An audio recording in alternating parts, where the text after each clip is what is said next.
So, in front of me here, I have a Callicarpa Americana, which is a beautyberry. No native landscape here in Central Florida would be complete without beautyberry. It's early March, mid-March here in Florida, and they're just kind of waking up. But the beautyberry is a really abundant plant in a lot of different habitats here in Florida. I mean, pinelands, hammocks, coastal strands, disturbed successional areas. I mean, roadsides, you name it, you will find this plant. It's extremely common. It gets the name from the purple berries. You can see these ones are all dried up here. But in the wintertime, these little berries are bright purple, and they are quite beautiful.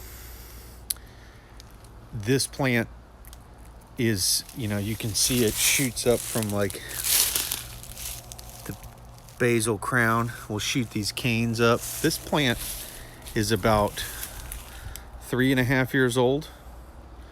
It is a deciduous plant. It will lose all of its leaves in the wintertime. Maybe a couple will hang on. But again, it's March here, and this plant's starting to wake up with some new growth. I don't prune mine. Some people prune them back pretty hard.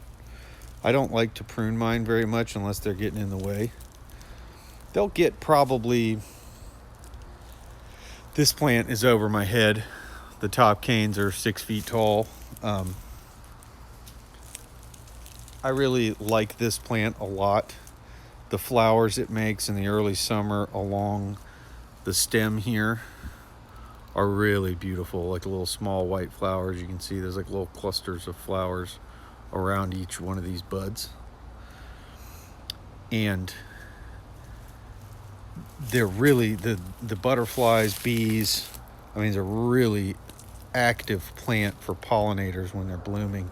And then in the wintertime, when the fruit matures, the cardinals and catbirds and stuff really eat a lot of the berries. They will recruit from seed in some landscapes. Here in mine, they don't really. Mine don't really self-seed themselves. I think the seeds need to be go through a bird and be processed that way before they really get good germination. One interesting thing about beautyberries is that they actually they have a really distinct aroma to the foliage. And supposedly it's really good for insect repellent. When you crush it up, to wipe it on your skin or put the leaves. Sometimes when I'm hiking, I'll stick the leaves. I'll crush up some leaves and like stick them on the back of my hat. And I think it works. It works good, actually. But I have them abundant. They'll grow in full shade, full sun, dry soils, wet soils. They're very adaptable. My soils here are pretty dry, but they are pretty rich with organic matter at this point. But, I have these ones here. It's definitely one of my foundational plantings in my yard. I have a lot of beautyberry.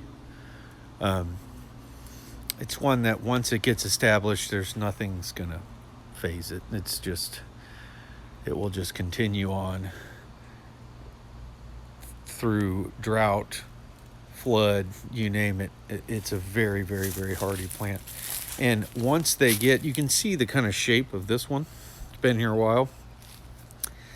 Once it's fully leafed out, it's beautiful. Has these big ovate leaves, and it's a gorgeous plant. And again, this is in a very shady location here.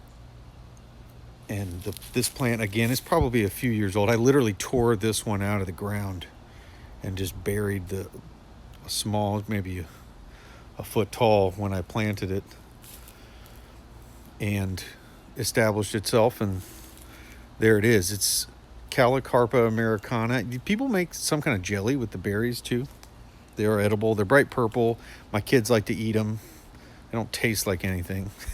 They're not really all that good to eat raw, but they're not poisonous. But they have a real eye-catching berry. And they have these nice, graceful, long limbs.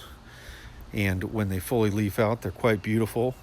And I enjoy them throughout my landscape. I have a lot of beautyberries. So, Callicarpa Americana, It's American Beautyberry. You cannot have a native landscape complete without this plant. So check it out.